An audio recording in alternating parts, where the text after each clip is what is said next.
Welcome to Sisters in Company Talking About It live show. Hosted by me, Dr. Sharon Cradle and Sherelle Higgins. We will be discussing intriguing, intricate, inspirational, informative, and intelligent topics with our individual twists and talents. We will present real stories, real solutions, and engage in real talk. So we invite you to be our company every Sunday afternoon at 3 o'clock p.m. as we focus on transcendent thinking that will move you forward. You become the company you keep. What company do you keep? Oh yeah, we are biological sisters by way of the south side of Chicago. So get ready to keep company with us and our guests as we talk about it.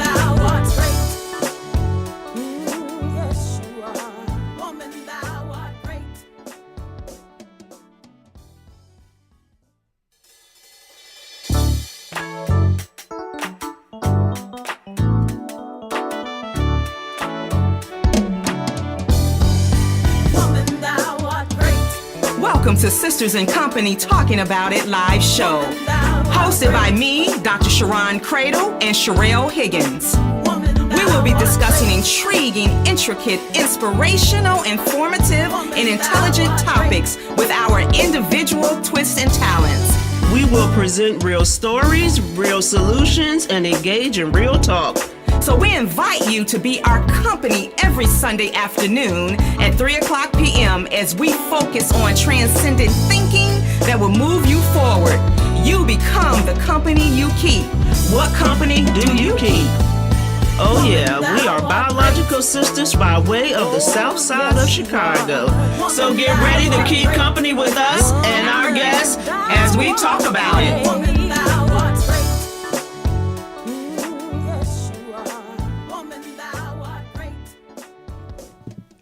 Hello, everyone. Welcome to Sisters in Company Talking About It Live show today, Sunday, July 15th.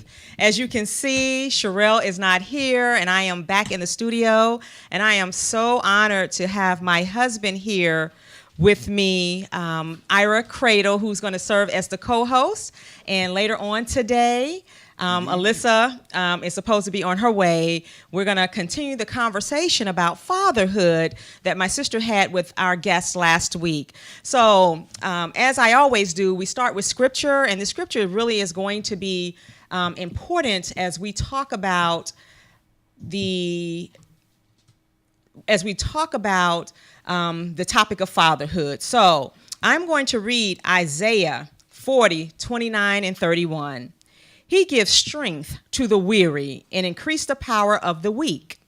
Even youths grow tired and weary, and young men stumble and fall. But those who hope in the Lord will renew their strength. They will soar on wings like eagles. They will run and not grow weary. They will walk and not be faint. And so I said that this is connected to talking about fatherhood, but this is also connected to what I want to talk about in terms of some of my experiences visiting down in New Orleans. So this is going to be a hodgepodge conversation, and Ira is going to join in, and we're just going to share our experiences over the last couple of weeks, and particularly my experience with my family, finding my great-grandmother's house down in New Orleans. So it was amazing.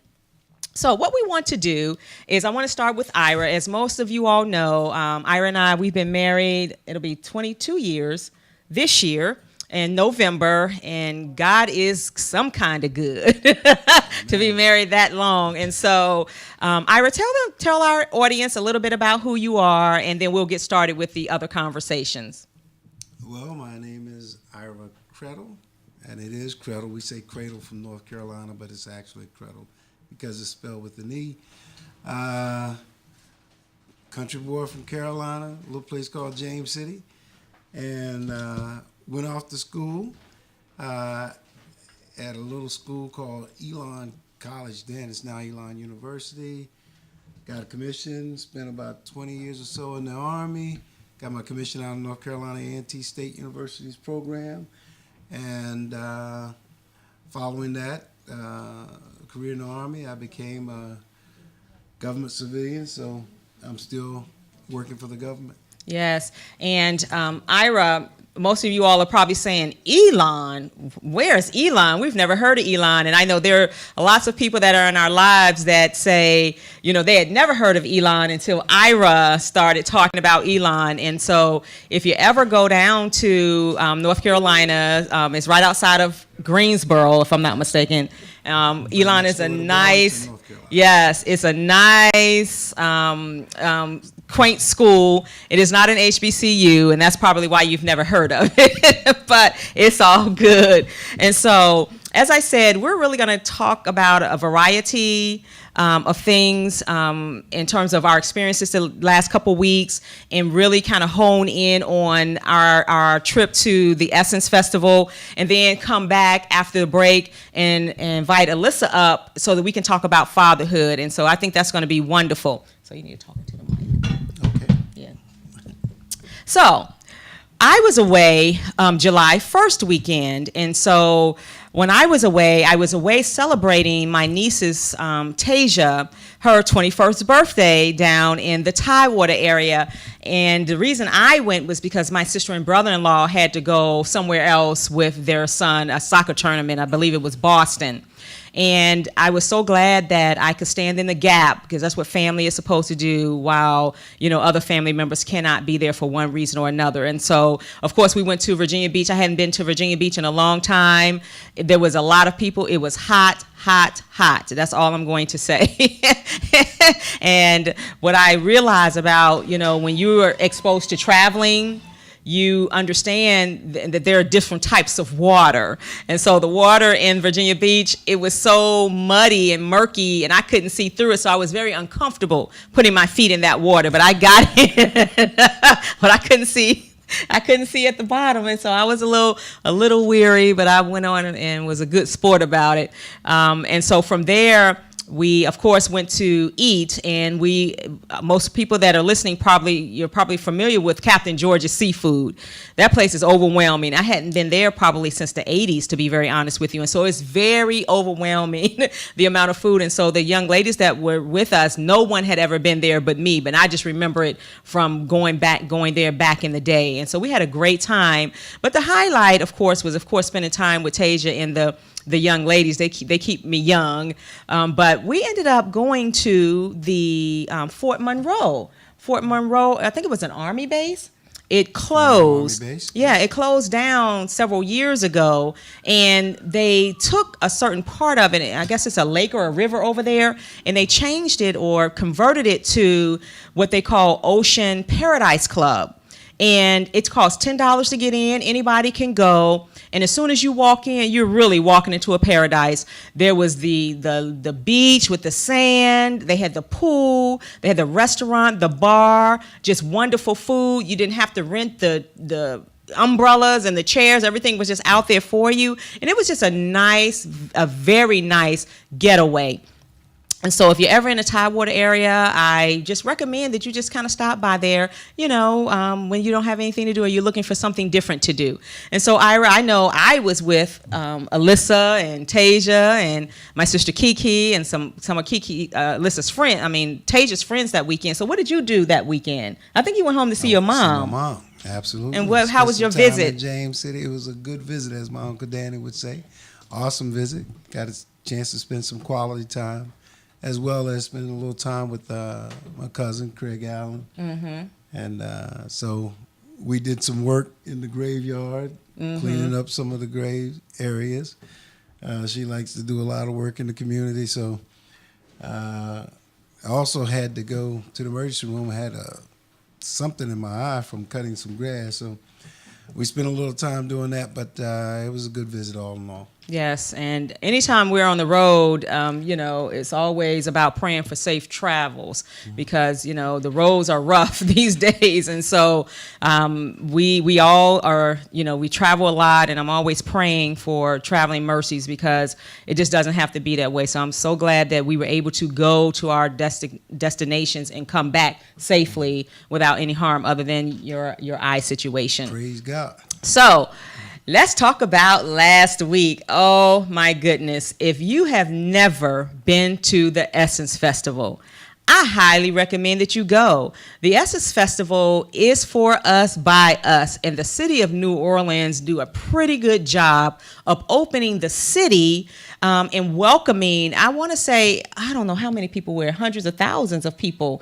Of course, the dome can only fit so many people, but there were just so many people and so much to do. And so I want to talk about the highlights of that.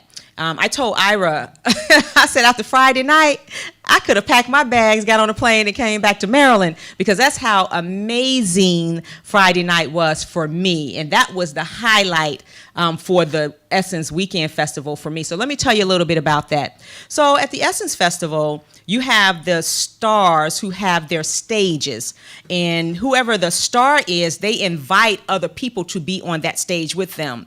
A lot of people they have, and I have the list here, a lot of people they have listed, but some people they don't. Some people are just a surprise. So why was Friday night it for me? Well, it started off with Miguel on Friday night. And so he opened up and, got the crowd warmed up as everybody was coming in. And then it was Snoop Dogg. Say no more. Snoop Dogg came in and he did his thing, and he just shifted into gospel.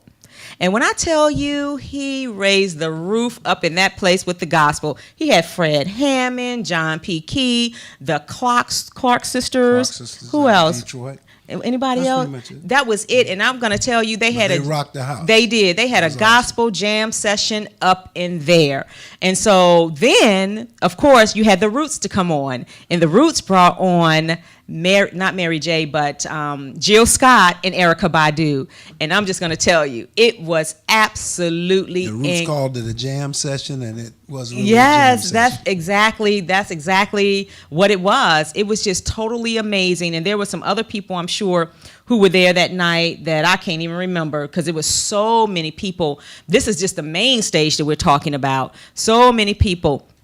And one of the key things that did happen was not to be upstaged by Snoop Dogg right at the end, because the Roots and Erykah Badu and Jill Scott were to close out that night, but not to be upstaged.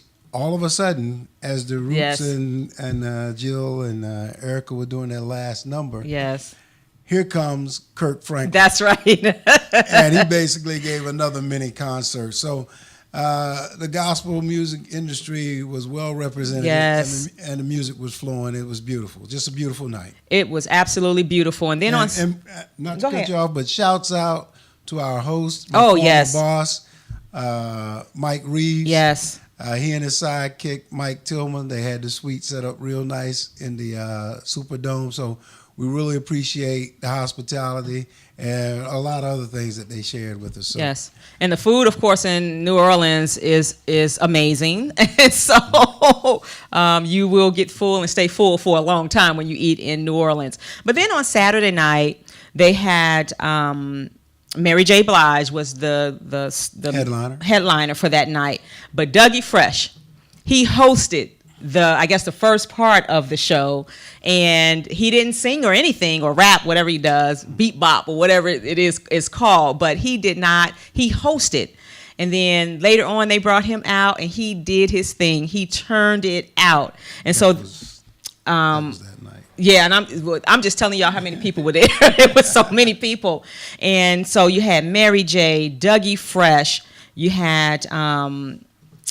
Escape, and Kokumo D, and you had Teddy Riley and Missy Elliott. My goodness, she was amazing. And Fantasia, only thing I'm going to say is really she sang the roof off the house. By the time she got done, I was so tired. This was Sunday night, folks. This was Teddy Riley's basically New Jack Swing experience. Yes. He had all of his groups, everybody That's right. Not everybody he had wrote songs for, but he had most of the music from all the songs that he had written. He sure did. For other groups, as well as the key folks that were with him that night. Exactly.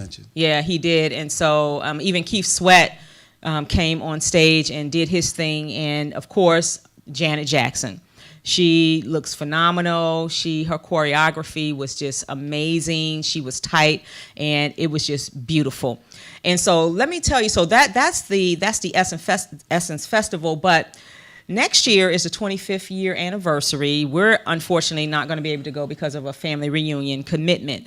But if you absolutely looking forward to that. Yes, and so if you're able to go, it is worth it. And I saw a lot of feedback on some social media platforms that people were saying, well, Essence costs too much. And I guess that depends. I guess it depends on your pocketbook and what you're willing to spend. But for me, in terms of what we spent to see all of those acts, I don't think that we could ever really afford to see all of those acts in a 3-weekend event. And so for me, it was relatively inexpensive for how we were entertained by our own folks. And so, I just think that we all make decisions about what we want to spend our money on and how we're going to spend it. But for me, it was well worth it. And I was full when I left there just from the entire experience. There were so many ladies down there. They had their girls trip experience. So they had on their crowns and they had on their T-shirts. And I mean, I'm just saying, it's just so many groups. And the weather held up. So what was the highlight for you, Ira? The highlight of the trip? Yeah, highlight of the trip for the Essence Festival. For the Essence Festival, I would say it was Snoop. I'm a Snoop fan, so to see Snoop hit all the old stuff that we enjoyed, and then fuse in the gospel music. And it wasn't just a touch of gospel music. It was like yes. off the chain. I mean, Fred Hammond bringing it, John P. Key bringing it on the keyboards, and certainly closing out with the Clark sisters. So for me, that was a highlight, but all in all, it was the people. Yes. Being around people, goodness. just regular people, just enjoying everything, enjoying all the festivities. And then, of course, seeing an old friend that I hadn't seen in a while. Exactly. It was great. And so the convention center during the day, because the shows don't start until between 6 and 7 in the evening. So during the day, all of the sponsors just have these free events at the convention center. And it was absolutely incredible. Ford was giving away cars. You had Walmart giving away scholarships. I mean, you just had Essence. It was just overwhelming, and we had to pace ourselves, but you can really burn yourself out because it's just so much to do. And then on top of that, you're trying to just take in all of New Orleans, particularly since the aftermath of Hurricane Katrina. So there's a lot of growth. There's a lot of places that still have not been developed, and it's a slow process, but it is a pretty interesting place to visit. So if you've never been, go. And I don't normally talk about rumors, but there is a rumor for the 25th that they're trying to get Jay-Z and Beyonce, because I think what they do. Did you start that rumor? I didn't start that rumor. I saw it in writing, actually. I saw it in writing. And so every year they try to get that headliner name to bring the people and to get the people to stay. And the reports were that this year's Essence Festival was sold out. And it hadn't been sold out in years, although a lot of people go, but it was actually sold out. So that kudos to them for the effort that they put into it to keep us interested and to bring us there. And then, shouts out real quick to the bros that'll be coming down in another week or so. Just want to say I won't be able to make it with the bros. Obviously, I'll be waiting for my revised proposal to come back, and hopefully I'll be able to go to the next stage as far as the dissertation thing is concerned. So y'all have a good time. Stop by Caesars on Tuesday for the seafood night and the old school music with Captain Charles. Yes. And I already posted on the Q's Facebook site all of the black-owned businesses where you can go to get something great to eat. But be out or be talked about. Enjoy yourselves down there in New Orleans. Right. And so finally, in terms of New Orleans, most of you know that I am from Chicago, south side of Chicago, and during the great migration of African Americans from the South, particularly from Mississippi and Arkansas and Louisiana, so many of them migrated to Chicago.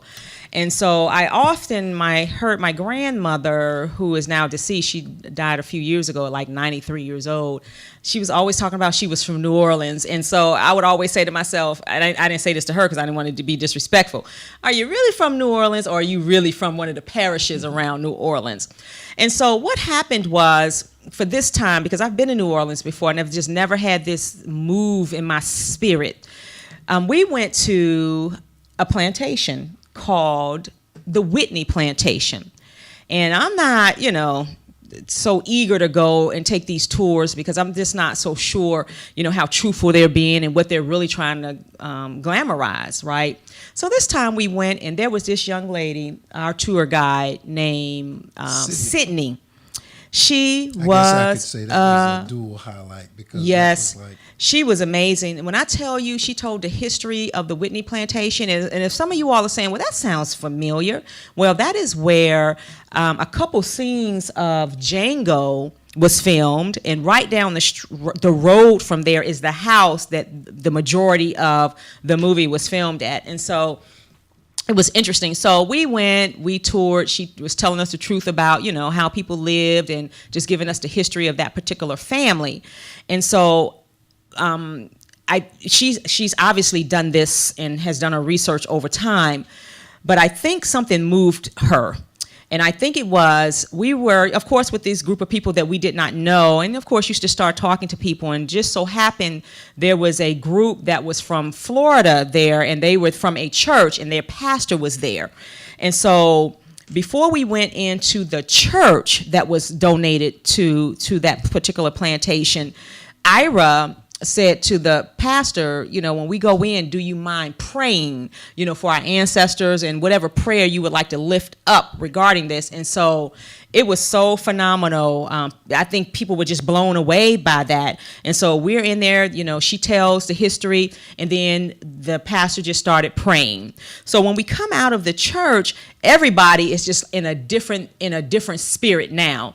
And so Sydney comes out and she says, I think that I'm going to show this group, let you all go for yourself. I'm going to take you back there to an exclusive part of the plantation that only people who, VIPs know about it, they can go. And so she walked us back there, and I'm going to tell you something, that's when my spirit changed in terms of wanting to know a little bit more about the history of my family and just kind of understanding a little bit more about the plight of our people.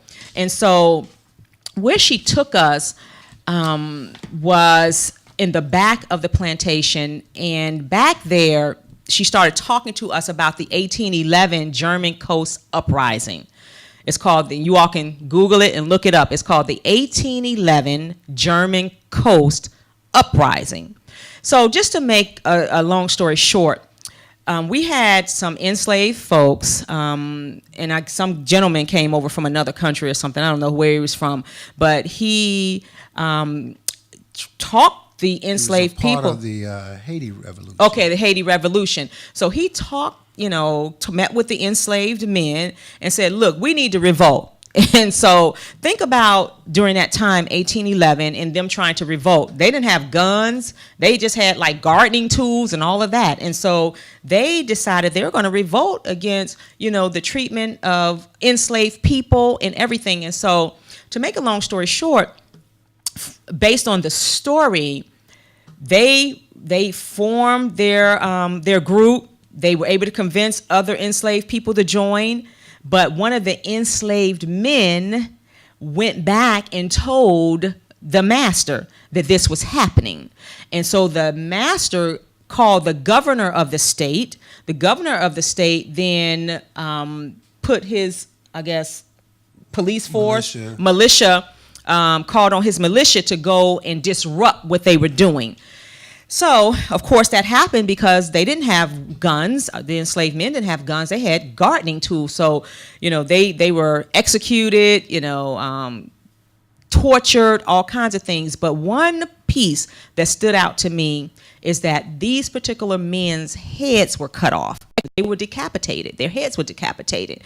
And they put their heads on these spikes down the road, so that all of the plantation owners could bring the enslaved people out and have them to stand there and look at these decapitated heads on these pikes, so that they would, continue to be able to control them. And so I tried to send the pictures to Jay so that you all could see those pictures.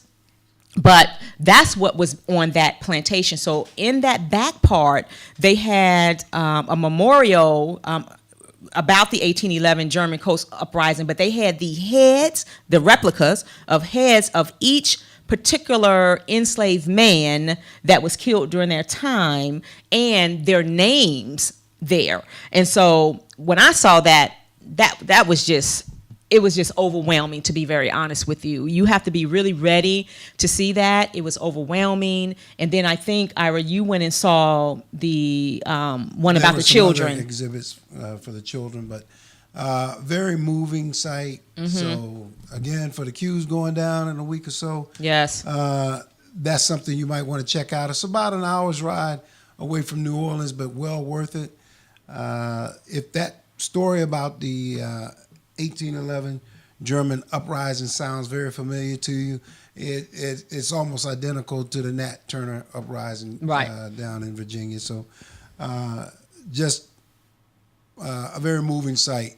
And the young lady, Sydney, that gave us the presentation of the tour, she was outstanding, phenomenal. So well worth it. And according to the research, it says it was the largest in U.S. history slave insurgency in the history of the United States. And I was not familiar with that. And where we're talking about is now considered the St. John the Baptist and the St. Charles parishes of Louisiana. And so from there, we went on a swamp tour.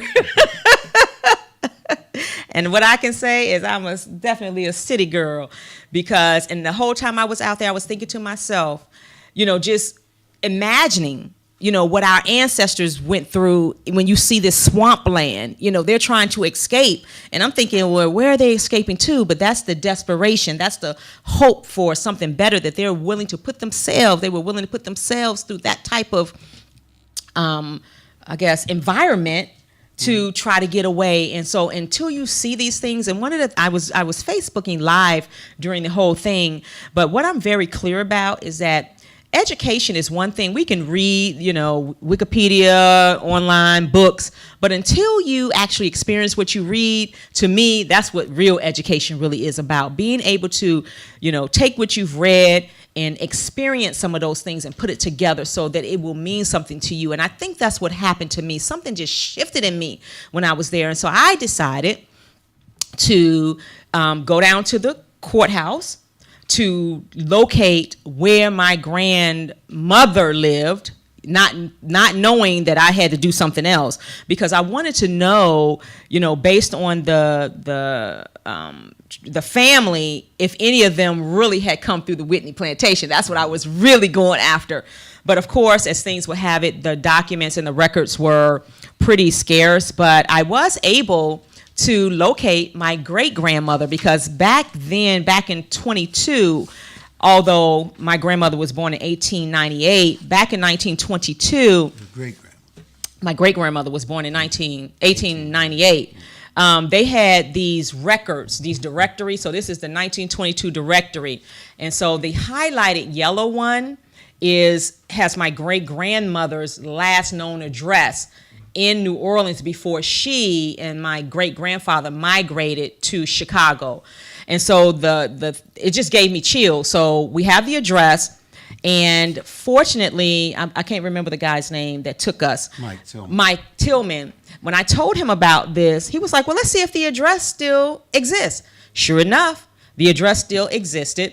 And although this is the standing structure, I'm sure they've added on, and of course they put tile, what do you call it? They renovated it. But this is actually the house and the location to where my great-grandmother lived. And at that time, I couldn't go back any further because I'm not sure where my great-grandfather was born. And so they didn't really have any records on him other than showing that he was married to her, but they didn't have any of his records. And then both of my great-grandparents are only children, right? So, I'm thinking that they probably had some aunts and some uncles. And so what I want to do is now just go back and trace how far back I can find out who they were. And it was just something about that to know, that's where our heritage, that's our heritage, from on my maternal grandmother side. And so just doing some research and being able to go to the house that she actually lived in, and it's called Central City, New Orleans. And so that was huge for me. And I hope that I'm going to be able to find some more information and be able to share that with the family. And so I think I have one of my cousins now excited about doing some research as well. And I know, Ira, you talked about doing something similar. Absolutely. My mom still wants to go up to Bertie County to see where her father came from and his brothers, and we just have some unfinished business to do up there. And so I just highly encourage everyone, if you haven't already done so, I know people that have already done this work, but if you haven't, because we always talk about knowing who we are. And I think that's what stirred up in me. You look at, how you think about things, your walk, your talk, your values, and you wonder where all of this comes from. And so there's a long line of people that came way before our parents, grandparents, way before our great-grandparents. So we need to I think it's important for me to just dig a little bit deeper about who am I really? What kind of people were my people when they came out of Africa? Were they the bold ones? Were they, who were those people? And so that's the journey that I'm going to be on, and I hope to be able to share that with you. So, Ira, did you want to say anything else about that? No, it was okay. An exciting trip. Okay, so we're going to take a break, and when we come back, we're going to have Alyssa to join us because last week my sister had two guests, her husband and a friend, on talking about fatherhood. And what she said during the show was that she wished that Ira was here to give a different perspective from his experience with raising a child, not being in the home with the child. And so we have Alyssa here, and it should be great. And we'll see you shortly.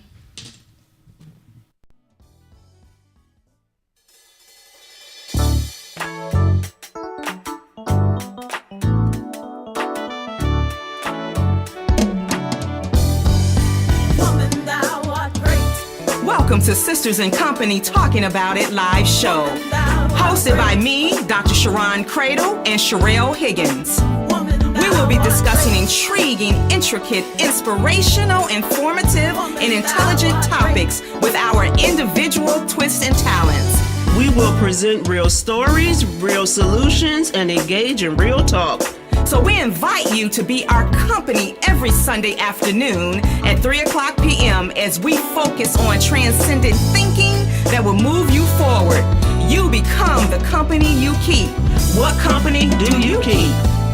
Oh yeah, we are biological sisters by way of the south side of Chicago.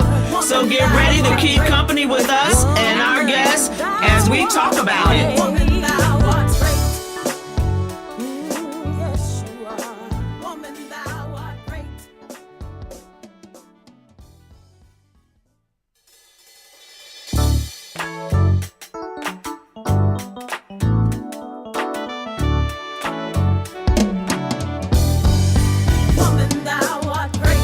Welcome to Sisters in Company Talking About It live show. Hosted by me, Dr. Sharon Cradle, and Sherelle Higgins. We will be discussing intriguing, intricate, inspirational, informative, and intelligent topics with our individual twists and talents. We will present real stories, real solutions, and engage in real talk. So we invite you to be our company every Sunday afternoon at 3:00 p.m. as we focus on transcendent thinking that will move you forward. You become the company you keep. What company do you keep? Oh yeah, we are biological sisters by way of the south side of Chicago. So get ready to keep company with us and our guests as we talk about it.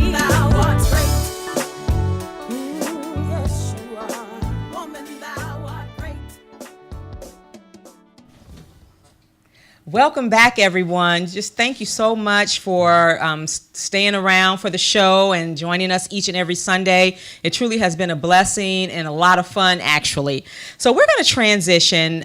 Most of you have seen Alyssa before, but I'm going to let her introduce herself again. But we really want to continue the conversation about fatherhood and making sure that Ira, can share his perspective and how he approached fatherhood. And then Alyssa being the daughter, her perspective on, Ira as her dad and how they manage that whole relationship, because it is a relationship. And so, Alyssa, introduce yourself to the audience again. Hello, everyone. I am Alyssa Cradle. I am 25 years old. I am a Howard alumna. That's right. Howard graduate. Mm-hmm. Yes, 2-time graduate. And I am currently living It's with my you, dad. You know. No, it's just kidding. But I do live with my dad. And I teach kindergarten. Yes. So that's what I'm doing. And so, again, as I stated before we went into the commercial break, last week my brother-in-law was on the show with a friend of theirs. I believe his name was Carl. I can't remember his name. But Carl's situation is that he is raising his 2 daughters. Although the mother is in their lives, he is the custodial parent of 2 daughters. Jim, of course, is married to my sister, and so they are in the same house raising their children. And Ira was out of the house and trying to help raise his daughter. And so that's the other perspective that we wanted to bring to the conversation. And so, Ira, talk to the audience about, how did you even approach that? Because, Alyssa was living, hours away from us the whole time. What was your mindset, and what was the impetus for you not giving up on your role as a father?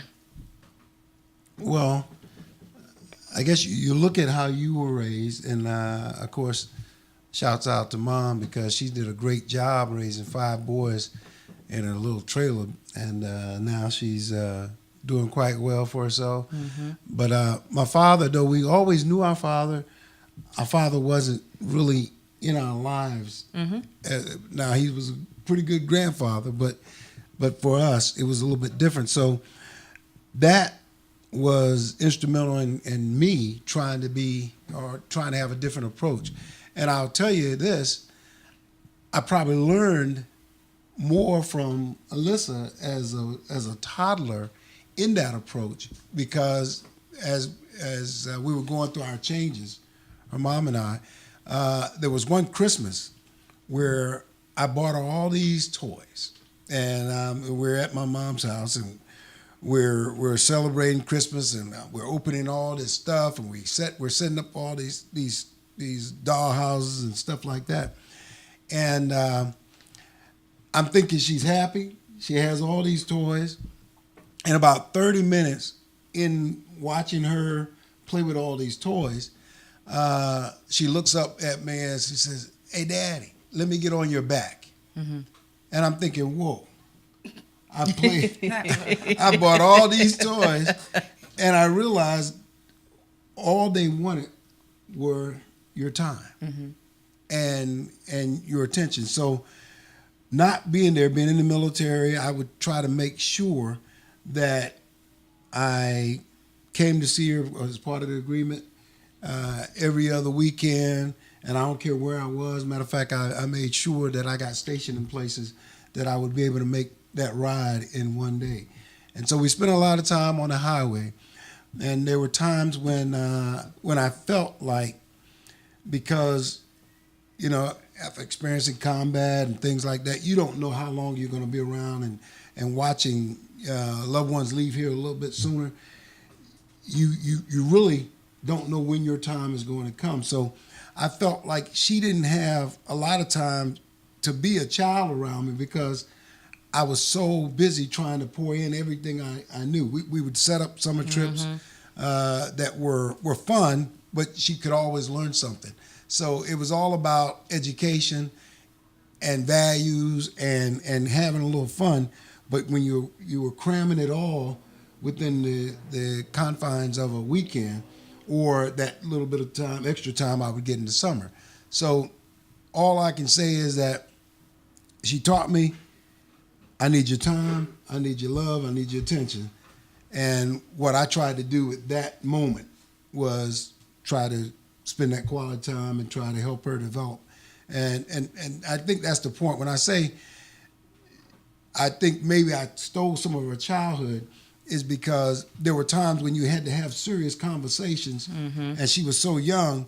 I was trying to say, I don't know how long I'm going to be here, but I want to plant every seed I can in you so that you'll be able to be okay should I not be around. And I know you don't have a son, but do you think you raised her differently from a man's perspective than you would have your son in some respects? I think in some respects you do. The hair thing, you don't have to worry about doing hair with a son. You just brush his head or take him to the barbershop and you're good to go. Until he wants a green mohawk. Yeah. So, that's not going to happen.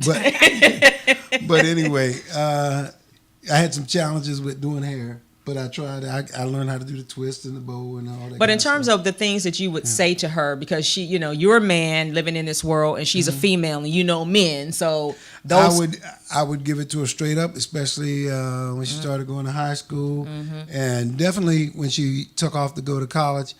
I told her everything I knew about a man at that age and things that can happen, even with women. Dealing with other women at that age. It's just some of the things that I experienced along the way I would try to share so that, you're going to make your own mistakes, but I didn't want her to repeat some of the mistakes that I had made or seen others make without at least having some kind of knowledge of that. Right. So Alyssa, what's your perspective on, fatherhood, you being an only child, a girl, and having the dad that you had?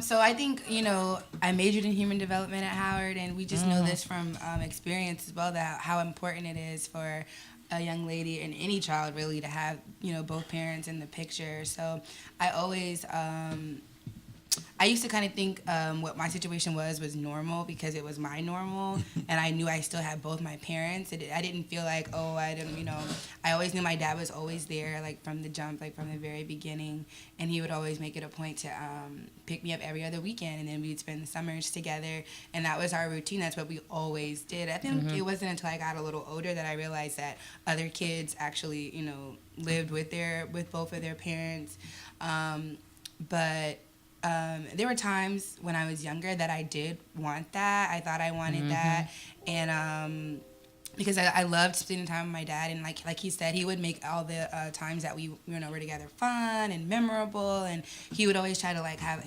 activities and events for us to do, and I have so many fond memories from that. But there would be times when I'm, where I lived was my regular home life, and I would have friends from school that would be like, oh, let's come over to my house this weekend. We're having a slumber party, and it would be different because I'm I have to go with my dad this weekend, and I wouldn't want to disappoint my dad or, be I didn't want to make my dad feel sad. That was the whole thing. I didn't want him to be sad, I don't want him to think I don't want to spend time with him, but it would just be so much easier if it was just right here. That way I could just go to the slumber party, and it would be things like that. Just those were probably the main difficulties, but other than that, I think it was just fun. I got to go on trips, and some kids don't even get to leave their little 4-block radius, while they're growing up. And I was taking trips all over places, and I could say I lived in North Carolina, and I lived in parts of Maryland, and I thought it was cool. I had 2 houses. I had 2 rooms.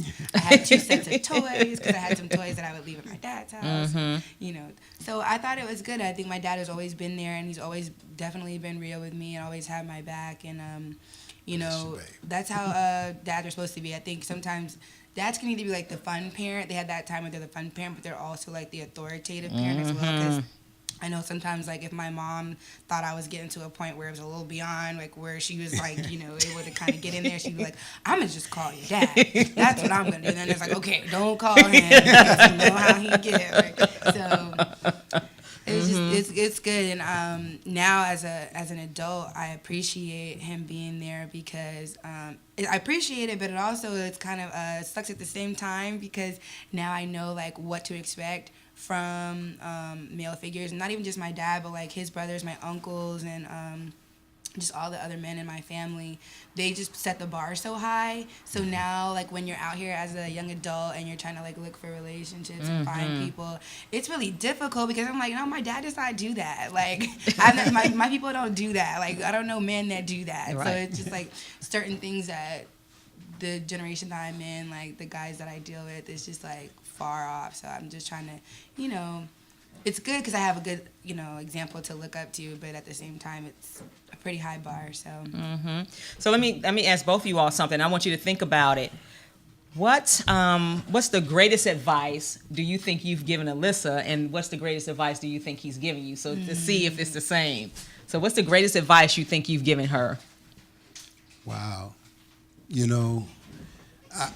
It's a combination of things, so I would just put it in that respect. First, have a solid relationship with God. Because at the end of the day, when friends or family and life challenges come in your way, that may be the only thing that sustains you.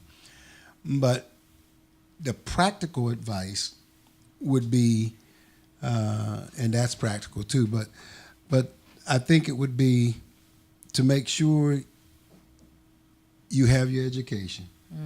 Meaning make it your business to know your business.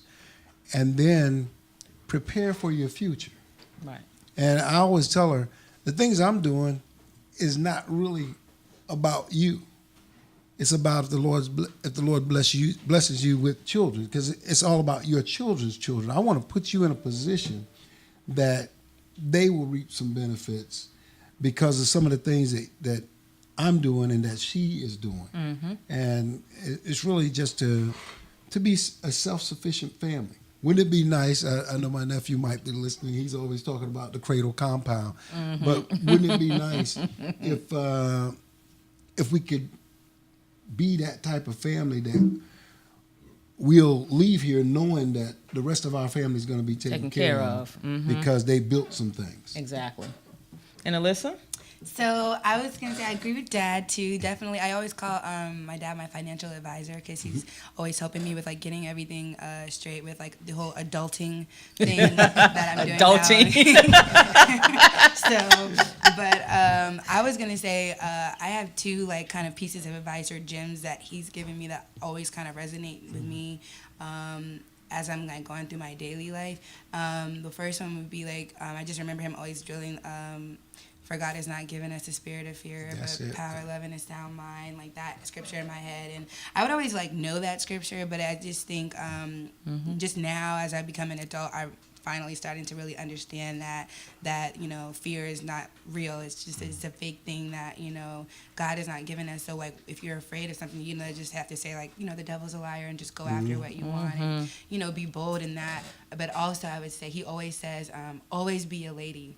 Yes. So I always remember that. He always, every time I go out or I'm going somewhere, he's like, always be a lady. Okay? Like, and then, like, and I didn't realize back then, too, that there's a difference between being a woman or a female and being a lady. It's not the same, It's about how the way you carry yourself, elegance, the pie formula. Yeah. There's so many things. Like, my dad is always, like he said, he's always trying to, like, drill things in me. I think sometimes parents, like, they always, like, my kid does not listen to me. They don't know what I'm saying. But I'm like, we know. I'm just going to choose when I'm going to, do it and when I'm going to not. But that's kids, not me. I'm not saying that. I always listen. But What an awesome conversation. And those of you that want to get in on the conversation, of course, you can call in at 833-202-8255.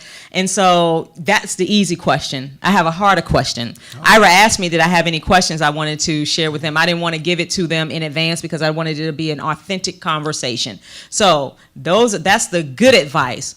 So what have been the challenges and how have you all been able to overcome the challenges? Well, you overcome challenges like anything in life with prayer and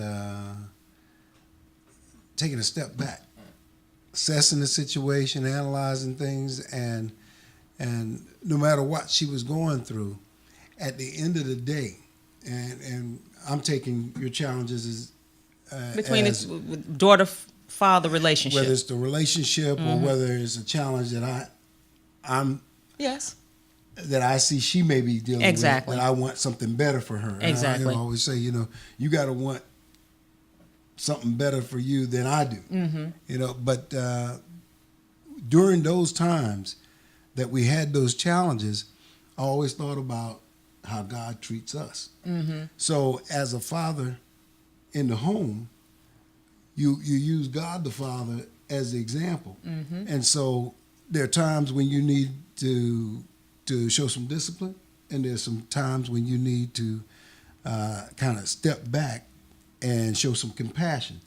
So I try to balance that, and it just depends on where she was. Sometimes she needed a little bit more discipline, a stern talking to, I should say. And then there was some times where you had to say, you know what, don't. And I'll tell this to all parents out there: don't give up on your kids. No, do not. Do not give up, because God has never given up on us. And I remember there was one moment in time where I was like, I don't know what I'm going to do. I'm done. And I thought about that, and she responded to what I asked her to do. And not only did she respond, she excelled. Yes, she did. And I'm thinking, had I given up, My God. but I don't want to. Yes, Alyssa. Yeah. I would say for me, the challenge is it's not really a challenge. I would say like that I feel like I have with my dad, because I know like I have a good father, obviously, and I know that he just wants the best for me. It's just I think like my dad was saying about the discipline, like that's like been the challenge for me, is just wanting to make sure that my dad and all my family members are proud of me, but at the same time trying to develop and figure out who I am, and growing as a person, and just trying to figure everything out. And sometimes like my dad said, like he just wants to tell me so many things, so like I don't end up making the same mistakes, but at the same time sometimes as when you're young, you're hard-headed, you want to make your own mistakes. You want to try it anyway. You can tell me the stove is hot, but how do I know the stove is hot? Like, you know what I'm saying? Like, it might have been hot for you in 1990, but like now stoves aren't hot anymore. So, but I think that was just the only thing, is just listening, and I definitely just not wanting to disappoint them. And when you do get in trouble, it's always going to be like a little, I guess a back and forth. But I just, at the end of the day, I know that everything is supposed to be for my good. So I just have to kind of like suck it up. And I just don't like being wrong sometimes. That's right. I think that's all of us, Alyssa. And from my point of view, and we're almost out of time, being the stepmom, married to Ira and being in her life most of her life, just watching it. And one of the things I know very for sure is that they both love hard. And she is her daddy's child, and so I always hear him, he's going to fight for her, and he's going to go to war for her. And I'll say to Alyssa, you need to be careful about some things that you do and you bring up in this camp, because your daddy was in the army, so think about some stuff, right? So because he's going to always be her father, he's going to always be in that protective mode, he's going to always love her hard. And to watch that over the years, I've always admired it, because like Alyssa said, so many children just don't have it. And to see that, and no relationship is perfect, no daughter-father relationship, parents are not perfect. However, to have a father in a daughter's life, particularly a girl's life, who's going to fight hard and tell her the real deal, so that she won't go out and make hopefully some of the same mistakes that she can't recover from, because that's a whole different ball game. It's so enlightening to see, and just to be on the outside, inside on the outside watching it, and to see how Alyssa has developed, not discounting her mom. This is not about her mom. This is about her dad. This is a dad show. But to have her parents and to look at this young lady, to see how she's developed and the things that she thinks about and where she is in life, I just say kudos to the parents, because the parents matter. And if you don't think you matter, parents, just take a look around at what's happening to some of our children. It is really about the seeds that you sow and how you raise your children. So we are almost out of time already. This has been a great topic, and I thought it was a great idea when Sherelle said it to bring Ira in on the conversation, but I didn't want it to be one-sided because, you know, as parents, we say this is what we do, but then you have the children that's looking at you like, yeah, you did that, but, you know, or they concur with some of the things that you did. And so we, Ira's family, my family, we just bless families to have people in our lives that care about, because at the end of the day, that's just all that matters. Love, you know, loving one another, correcting one another when we need to be corrected. And we don't, that's not always, like Alyssa said, it doesn't always feel good because we always want to be right, but that's what you need. And as long as it's done out of love, then your children are going to grow and to develop into these wonderful people. And the biggest piece is them having a relationship with God, because God created them through you, parents, gave you a responsibility to take care of them so you could send them back to Him. And how are we sending our children back to God? And that's just a question for people, for everybody to ask. How are we sending them back to them? And so that's the purpose. And so I admire families and parents that fight at all costs to make sure that their kids have what they need so that they can be productive and get them ready to go back to God. So any closing remarks? Thanks for having us. Yes, thanks for having us. Yes. I love how we coordinated this. We didn't even, look. It was coincidental, but that's how it goes when you've been living with people for a long time. And so we really, really appreciate you all tuning in today. And next week, we're going to have a dynamic show. Actually, we're going to talk about adoption. And so we're going to have my girlfriend Skype in from Denver, Marva, and then our neighbors who just adopted a little girl. And it's just going to be such an incredible, 2 stories, just incredible. So we'll talk about that next week. In the meantime, you all just enjoy your day. And again, thanks for tuning in to Sisters in Company Talking About It live show. Have a great day.